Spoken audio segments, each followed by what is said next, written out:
Assalamualaikum warahmatullahi wabarakatuh. Nahmaduhu wa nusalli wa nusallimu ala rasulihil karim wa ala alihi wa ashabihi ajma'in. Amma ba'd. Rabbi shrah li sadri wa yassir li amri wahlul 'uqdatam min lisani yafqahu qawli. Subhanaka la ilma lana illa ma 'allamtana innaka antal alimul hakim. Alhamdulillah, dimuliakan Allah Subhanahu wa taala. Lagi dan lagi kita syukur pada Allah Subhanahu wa taala.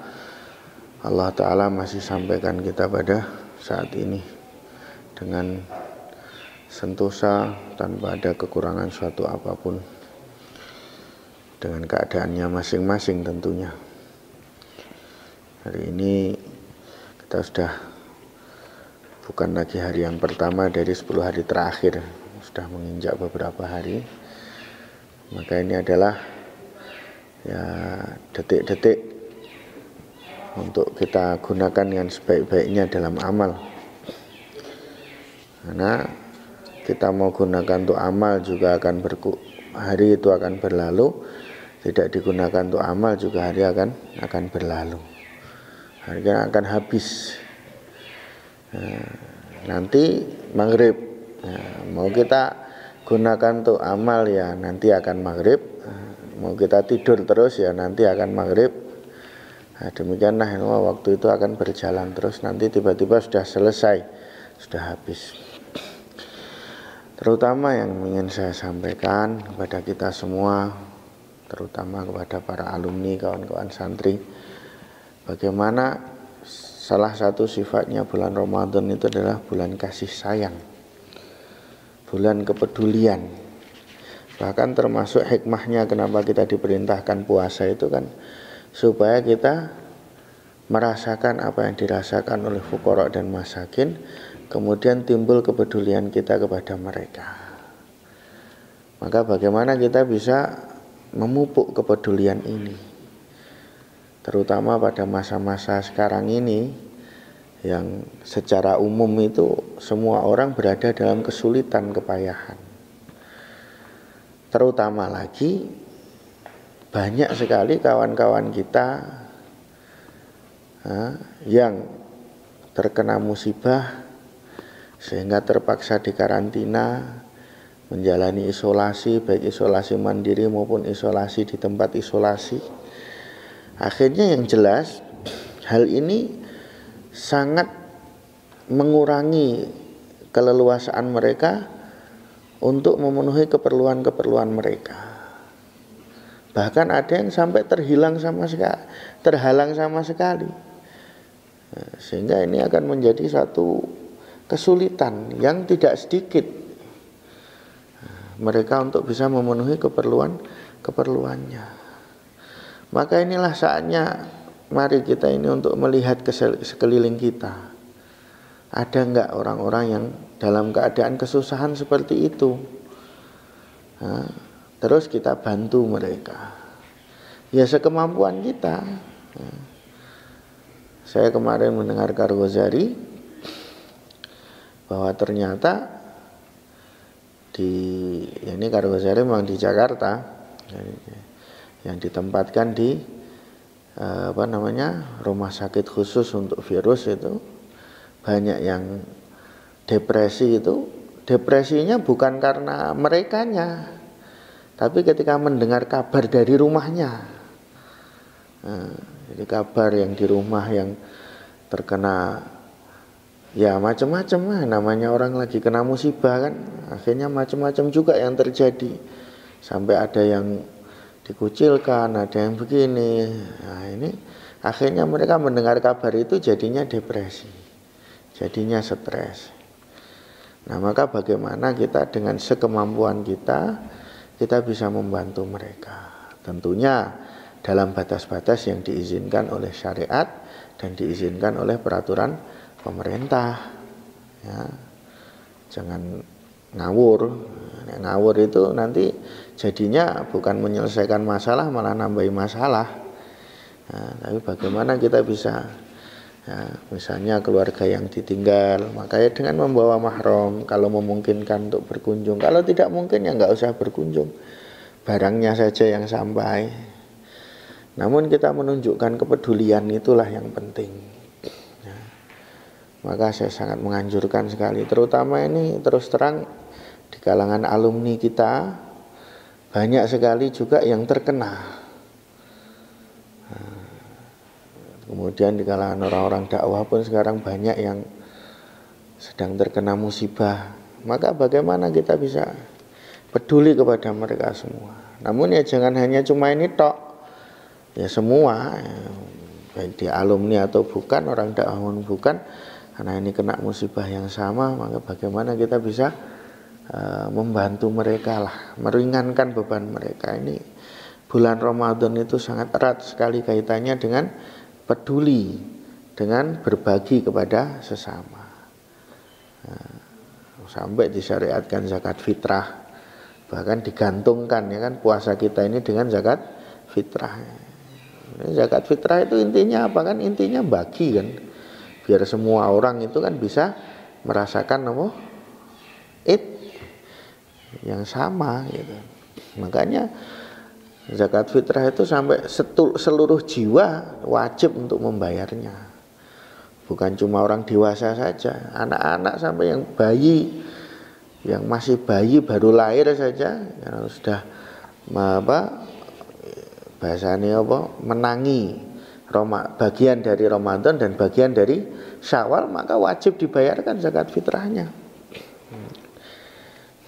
Nah ini, jadi saya ingin menghimbau lagi lah kepada kita semua, ya, bagaimana kita ini meningkatkan lagi kepekaan.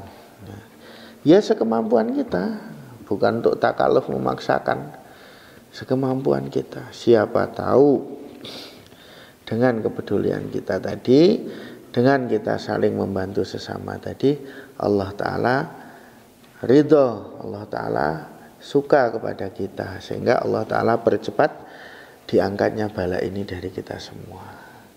Jangan lupa hadis bahwa as-shadaqatu tudfi'u ghadabar rabb. Ya, sedekah itu apa? Memadamkan kemurkaannya Allah Ta'ala. Tadfa'ul bala, sedekah juga menolak dari bencana, dari bala. Dan semoga Allah Ta'ala menjaga kita semua, baik dari penyakitnya maupun dari fitnahnya. Nah, terkadang fitnahnya ini lebih berat daripada penyakit itu sendiri. Ini semoga Allah Ta'ala jaga kita semua, dan ya jaga kita semua, dan termasuk adabnya ya kita nggak usah gaya, nggak usah konjuk nopo, gamane ya nantang bopi ya ora semang guys. Biarlah dia berjalan sebagaimana apa yang dikehendaki oleh Allah Subhanahu wa Ta'ala. Dan yang kedua yang ingin saya ingatkan lagi, masalah ini kan nanti malam 23. Biasanya kalau yang tarawihnya 1 juz ya juz 23 ya kan. Ini kan surat Shaf. Surat Shaf itu ada tempat sujud. Namun sujud itu kalau mazhab Syafi'i, aksarul ulama Syafi'iyah mengatakan itu bukan sujud tilawah. Jadi ada ikhtilaf tentang sujud di situ. Nah, kalau mazhab Syafi'i, aksarul ulama Syafi'iyah lebih cenderung bahwa itu sujud, bukan sujud tilawah. Maka kalau di luar sholat tidak ada masalah, tapi kalau di dalam sholat jangan sujud. Ya, ketika kita misalnya ngimami tarawih ya kan, surat Shaf, maka ya jangan sujud di situ, udah terus saja gitu. Kalau di luar sholat tidak ada sujud, mau sujud nggak masalah, nggak berhubungan dengan apa-apa, dan tetap disyariatkan sebetulnya. Ya. Namun kalau di dalam sholat, maka nanti bisa membatalkan sholatnya, karena namanya nanti ziyadah itu ruknin, menambah rukun. Ini kan bahaya, repot. Bismillahirrahmanirrahim. Alhamdulillahirabbil alamin, wassalatu wassalamu ala asyrofil anbiya'i wal mursalin sayyidina maulana Muhammadin wa ala alihi washabihi ajmain. Qala al-muallif al-imam al-hafidz Nasiruddin Ibnu Mughtai rahimahullah ta'ala wa ta'ala nafa wal fahma ya ulumihi wa ulumikum wa ulumi sa'iri salihin fid darain. amin fi kitabi al-musamma bi khasaisil Mustafa sallallahu alaihi wasallam ila an qol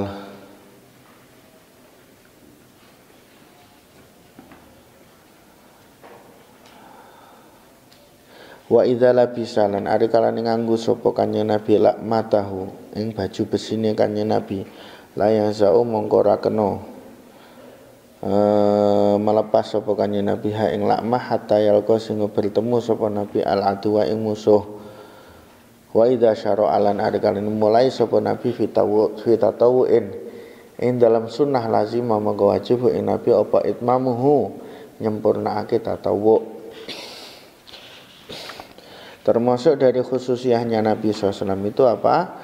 Kalau beliau sudah memakai baju besi, maka tidak boleh melepaskan baju besi itu sehingga bertemu dengan musuh.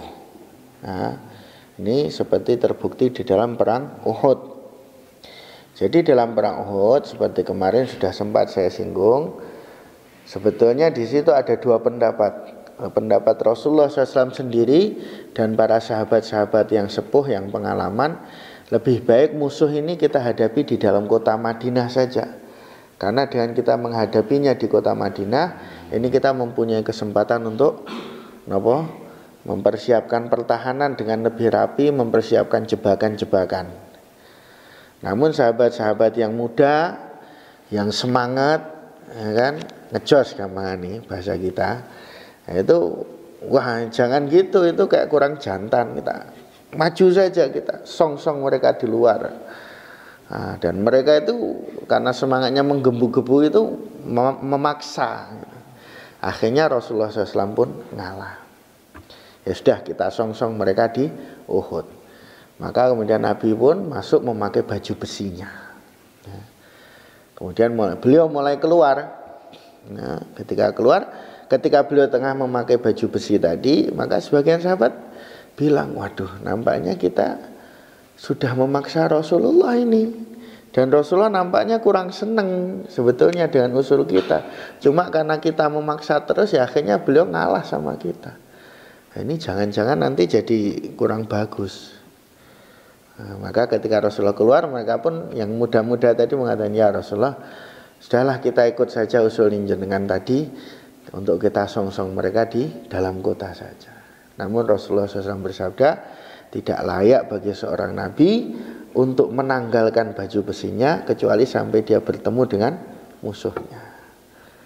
Jadi ini bukan hanya untuk Rasulullah SAW saja, tapi untuk semua anbiya alaihimussalatu wassalam. Kemudian wa idza syara'a fi tatawu'in nazimahu itmamuhu. Apabila beliau sudah mulai tatawu, maka wajib baginya untuk menyempurnakan. Misalnya gini, mulai untuk salat sunnah, ya. Maka wajib untuk disempurnakan. Kalau kita umatnya baginda Rasulullah SAW, maka kalau salat perkara yang sunnah itu boleh dibatalkan kapan saja. Ini bicara tentang hukum syariat loh, bukan masalah afdol, fadilah, pahala, enggak. Kita bicara masalah hukum hukum boleh atau tidaknya gitu loh ya. Jadi hukumnya itu adalah boleh saja bagi kita untuk membatalkannya. Misalnya sampean kayak salat sunnah. Kemudian setelah itu tiba-tiba karena suatu hal akhirnya males ra pengen neruske terus dibatalke. Iku rapopo. Poso sunnah. Kemudian jenenge ada orang bawa makanan kok njuk pengen, akhirnya nggak jadi terus makan. Nah itu hukumnya nggak apa-apa. Maknanya nggak apa-apa itu nggak dosa. Ya. Nah soal makruh ya jelas makruh. Soal makruh nggak jelas makruh. Tapi artinya tidak haram. Hanya yang menjadi perbedaan pendapat antara jumhur dengan mazhab Hanafi adalah kalau mazhab Hanafi itu nantinya wajib diqadha. Disuruh mengqadha gitu loh. Nah, ya saya kurang jelas apakah qadha ini wajib atau enggak. Tapi pokoknya disuruh mengqadha. Jadi apa yang sudah dimulai kalau tidak disempurnakan suruh mengqadha. Kalau mazhab yang lain enggak, ya sudah ya. Kalau misalnya nanti kayak misalnya sholat duha, ini mau sholat ternyata ada suatu hal terus dibatalkan, terus nanti sholat duha lagi, ya itu udah sholat duha yang lain, bukan sebagai qadhanya. Hanya sholat-sholat tertentu yang mempunyai qadha. Nah, kecuali ada syariat atau ada hukum ibadah yang kalau sudah mulai maka wajib disempurnakan. Apa itu? Haji dan umroh. Haji dan umroh ini nggak bisa dibatalkan di tengah jalan. Nggak bisa. Wa atimul hajjah wal umrata lillah. Maka nggak bisa. Walaupun kamu melakukan 1001 pelanggaran, ya, kecuali pelanggaran yang satu itu, maka itu hukumnya hajinya masih sah, umrohnya masih sah. Nah, ini sering kadang-kadang kita kesalahan, jamaah-jamaah kadang-kadang kan udah pakai pakaian ihram umroh, berangkat niat udah masuk dalam umroh, akhirnya kok lemes ya. Kadang-kadang tengah-tengah tawaf, wah lemes ya, nggak kuat, akhirnya nopo tahallul wae lah sekarang. Habis tahallul pakai baju, ini sebetulnya hukumnya dia bukan konjuk selesai atau terputus umrohnya, enggak. Dia itu masih umroh, dia masih ihram. Maka berarti nyukurnya merupakan pelanggaran. Kalau setelah itu pakai baju, ya pakai bajunya pelanggaran lagi yang wajib untuk dibayar dam. Nggak bisa dibatalkan, nggak bisa. Dan tidak ada yang membatalkan haji dan umroh kecuali satu, yaitu nopo, berhubungan antara laki-laki dan perempuan. Itu tok yang membatalkan. Kalau haji ditambah lagi yaitu nopo, terlepas dari salah satu rukunnya haji. Ya, rukunnya haji. Ya, yang bisa terlepas itu wukuf di Arafah. Kalau yang lainnya tidak terbatas waktunya. Tapi wukuf di Arafah itu bisa terlepas. Nih.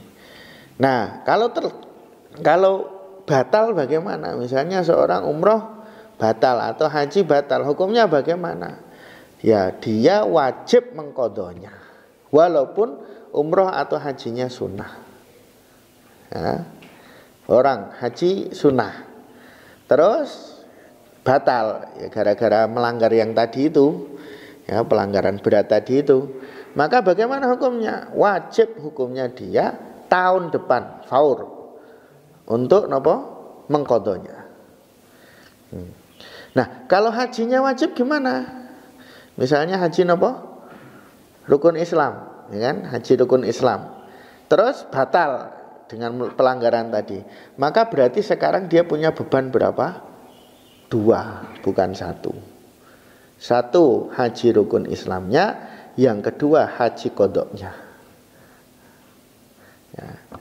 Umroh, seorang umroh sunnah, ya kan? Umroh sunnah batal. Umroh lagi sunnah lagi batal lagi. Umroh sunnah lagi batal lagi. 3 kali. Ya berarti apa? Dia wajib mengqadha berapa? 3. Ya. Jadi setiap kali membatalkan, setiap kali itu juga wajib untuk diqadha. Dan hukumnya wajib walaupun umrohnya atau hajinya itu sunnah. Ya. Ini yang untuk kita umatnya baginda Rasulullah SAW. Tapi kalau baginda Rasulullah SAW ini, beliau kalau memulai suatu tatawu maka wajib untuk menyempurnakannya. Nggak boleh berhenti di tengah jalan. Kenapa? Karena hakikatnya tatawu ini adalah nopo, munajat kepada Allah Subhanahu wa taala. Wa la yanzira lan yen to ora ningali sapa Kanjeng Nabi ilama maring perkara mutia kang den seneng-seneng bihi kelawan ma sapa annasu rupane menat dunya wa khainatul ayun, dan min khususi tidak boleh napa khainatul ayun, napa pengkhianat, matanya berkhianat. Nah, tidak boleh Nabi itu melihat, atau gamane apa nek bahasa kita itu yang terkesan gamane ya, terkesan atau kepingin terhadap keduniaan orang lain. Terkesan atau kepingin terhadap dunianya orang lain itu nggak boleh. Padahal Masya Allah kita tahu kehidupan Nabi itu bukan cuma sangat sederhana, kan? Masuk kategori susah, ya kan? Kehidupan Rasulullah SAW ini kan masuk kategori susah, ya kan? Sampai 2 bulan tidak mengepul asap dari rumahnya, dari dapur rumah istrinya. Nah, itu kan susah tau gue. Zaman sekarang mungkin nggak ada, nggak kuat, ya kan? Nah, namun beliau tidak boleh untuk terkesan dengan keduniaan yang didapatkan atau yang dinikmati oleh orang lain, baik itu orang Muslim maupun orang kafir. Makanya tidak pernah ada yang namanya kok Nabi meminta untuk dirinya sendiri sebagai mengkayakan diri, memperkaya, itu enggak. Nek sekedar gamane ben disuguh ngono memang ada. Nah, Rasulullah SAW ya kan pernah ke tempat Abu Musa, kemudian Abu Ayyub Al-Ansari, ya kan, kemudian disuguh dengan kambing, ya kan, kambing dan roti itu. Namun kan tidak ada tamawul itu nggak ada Nabi itu. Nah, mengambil harta orang lain untuk memperkaya diri sendiri sama sekali tidak ada. Wa khainatul ayun, dan tidak boleh juga bagi Nabi itu untuk khainatul ayun, mempunyai mata yang berkhianat. Nah, ini apa? Jadi maknane khainatul ayun sing tepat itu piye to? Jadi zahirnya begini tapi matanya itu begini gitu loh. Mengisyarahkan kepada sesuatu yang tidak sesuai dengan zahir. Contohnya itu begini. Pernah suatu ketika ada seorang yang diancam mati oleh baginda Rasulullah SAW. Bahkan ketika Fathu Mekah, beliau katakan walaupun dia bergantungan di satir Ka'bah tetap bunuh. Jadi ada 12 orang, ya, 12 orang. Walaupun mereka itu bersembunyi di dalam satir Ka'bah, tetap mereka harus disuruh untuk dibunuh. Nah, itu baginda Rasulullah SAW waktu itu. Kemudian dari 12 orang ini yang akhirnya mati cuma 1, yang lainnya sembunyi, ya, dan sembunyi akhirnya masuk Islam. Seperti diantaranya salah satunya Ikrimah bin Abu Jahal radhiyallahu anhu, itu sudah diputuskan dihukum mati oleh baginda Rasulullah, tapi dia lari. Kita sudah tahu ceritanya semua, ya kan, balik lagi masuk Islam, diterima Islamnya oleh baginda Rasulullah SAW. Nah, kemudian ada 1 orang, nah, dia itu juga datang, ya, datang bersama dengan Sayyidina Utsman radhiyallahu anhu memintakan ampun kepada baginda Rasulullah SAW. Maka awalnya Rasulullah itu berpaling, ya, terus diminta lagi berpaling, akhirnya Rasulullah terima. Kemudian Rasulullah bersabda, kenapa tadi tidak ada yang di antara kalian itu kok nggak ada yang faham? Harusnya waktu aku berpaling itu kan kesempatan. Berarti kan belum saya kasih aman, dia masih bisa untuk dibunuh. Gitu loh. Seharusnya waktu aku berpaling, aku belum mau menerima yang pertama tadi itu, harusnya ada yang faham, ada yang tanggap gitu loh. Ini berarti ini kan statusnya masih terhukum mati dan belum diampuni, belum diamankan oleh baginda Rasulullah SAW. Seharusnya begitu. Maka sahabat mengatakan, ya Rasulullah, kalau memang itu yang engkau kehendaki, kenapa ya engkau itu berisyarah, apa dengan pandangan matamu atau gimana? Maka Rasulullah SAW bersabda, tidak boleh bagi seorang nabi itu mempunyai khainatul ayun. Nah, khainatul ayun. Ini salah satu contoh dari khainatul ayun, dan ini adalah sangat terhindar sekali dari baginda Rasulullah sallallahu alaihi wasallam. Kemudian wa imsaku man karihat nikahahu, lan ngeker mencegah wong karihat kang benci sapa man nikahahu ing nikahi Rasulullah. Wa nikahul kitabiyati, lan nikahi wong kitabiah wal amati lan amat al muslimati kang muslimah. Sing imsaku man karihat aku urung batek paham. Terus tidak boleh juga baginda Rasulullah SAW menikahi kitabiah dan amat yang muslimah. Ya, kalau umatnya ini kan boleh ya, nikah loh. Ini nikah nggih. Nek punya amat itu boleh. Rasulullah punya amat. Paham? Rasulullah punya amat, bahkan akhirnya jadi ummul waladnya.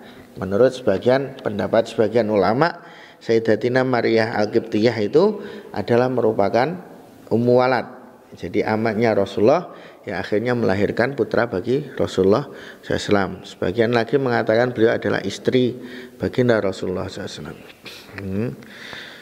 Kalau punya amat, baginda punya. Namun menikahi amat ini nggak boleh. Paham? Kenapa? Karena nanti repotnya nang nasapi, ya lah. Nah, sedangkan untuk menikahi amat bagi orang muslim biasa saja kan ada syaratnya, ya lah. Kenapa kok ada syaratnya? Karena memang repotnya itu nanti status anaknya itu kan ikut kepada ibunya, jadi budak juga. Amin khosoisi Islam iku setengah saking khosoisi Nabi SAW al-mubahat kang bangsa mubahat iku al-wisalu nyambung fisaumi ing dalam poso. Termasuk khosoisnya Nabi SAW yang berupa mubahat. Berarti napa? Berarti hukumnya benda-benda atau perkara tersebut ini adalah haram bagi selain baginda Rasulullah SAW, namun dihalalkan untuk baginda Rasul sebagai khususiyah bagi beliau. Di antaranya napa? Al-wisalu fisaum. Napa? Menyambung terus dalam berpuasa, yaitu napa? Puasa 2 hari berturut-turut atau lebih dengan tanpa melakukan perkara yang membatalkan. Tidak makan, tidak minum, pokoknya perkara yang membatalkan itu tidak dilakukan. Nah, itu hukumnya bagi umatnya adalah napa? Haram. Ngebleng rong dina punjul, itu haram. Tapi nek ya adalah waktu berbuka atau dalam waktu yang antara berbuka sampai sahur kok sempat minum walaupun cuma sedikit, nggak sampai kenyang, sempat makan walaupun cuma sedikit, nggak sampai kenyang, maka ini tidak dinamakan wisol. Tidak dinamakan wisol berarti tidak haram, gitu loh. Ya haram itu yang total, sama sekali nggak melakukan. Kenapa? Ini adalah khusus untuk baginda Rasulullah SAW. Kenapa kok khusus bagi baginda Rasul? Karena beliau punya keadaan yang khusus dengan Allah Subhanahu wa taala. Ketika beliau menyampaikan ketidakbolehan untuk wisol ini, maka ada seorang sahabat yang bertanya, "Ya Rasulullah, sedangkan engkau sendiri wisol. Fa innaka tuwasilu, engkau adalah melakukan wisol juga ya Rasulullah." Maka apa sabda Rasulullah SAW? Ini lastu kahayatikum, aku itu tidak sama dengan kalian semua. Ini abi itu yut'imuni rabbi wa yaskin. Maksudnya aku itu menginap atau dalam waktu malam, ya dalam keadaanku ini Allah Ta'ala memberikan makan kepadaku dan memberi minum kepadaku. Ini lain keadaannya, keadaan baginda Rasulullah SAW. Maka nggak boleh. Wastifa umal ubihalahu minal ghanimati qabla al-qismah. Wastifa umma ubiha, lan memilih perkara ubiha kang den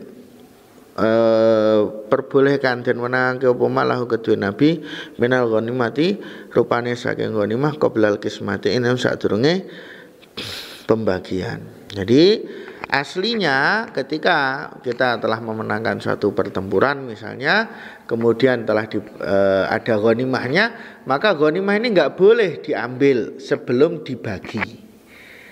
Jadi wajib hukumnya atau enggak boleh hukumnya bagi kita ini untuk nopo langsung mengambil sendiri. Ini ghanimah nggih, nek salap lain. Salap itu yang melekat di baju orang yang dibunuh. Ya, dalam pertempuran tadi ini lain perkara. Ini ghanimah. Nah, ghanimah hukumnya adalah nopo? Wajib untuk menunggu sampai dibagi. Belum dibagi kok sudah diambil, ya namanya nyolong, dosa. Tapi soal hukuman itu ada tafsirnya. Nggih.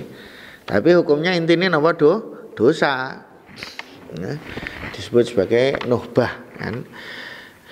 Itu untuk kita. Nah, untuk Rasulullah SAW maka beliau boleh langsung milih sendiri, misalnya langsung ini untuk saya, gitu nggak apa-apa. Nah, tidak apa-apa. Kila ini juga khususnya untuk Sayyidina Ali radhiyallahu anhu. Ya, ada yang mengatakan ini juga khususnya untuk Sayyidina Ali radhiyallahu anhu. Ada yang mengatakan ini hanya khusus untuk baginda Rasulullah SAW saja. Nah, ini untuk yang beliau pilih itu, atau walaupun sesudah beliau meninggal. Seperti kemarin cerita tentang Suraqah bin Malik, ya kan, dijanjikan oleh Rasulullah SAW akan memakai gelang dari Kisra, ya kan. Nah, maka gelang itu berarti sudah dipilih, dia enggak termasuk dalam pembagian yang biasa. Ya.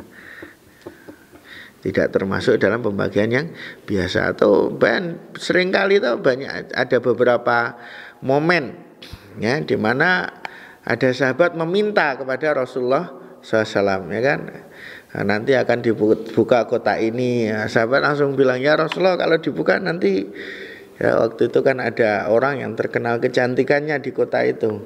Mas sahabat langsung, ya Rasulullah kalau nanti kota itu dibuka, si fulanah untuk saya ya untuk kamu. Nah, ini enggak dibarengkan dengan ghanimah. Ya. Ini sudah dipilihkan, sudah diikta oleh baginda Rasulullah SAW, maka ini sesuai dengan pilihannya beliau. Apa yang dijalankan sesuai dengan apa yang beliau putuskan.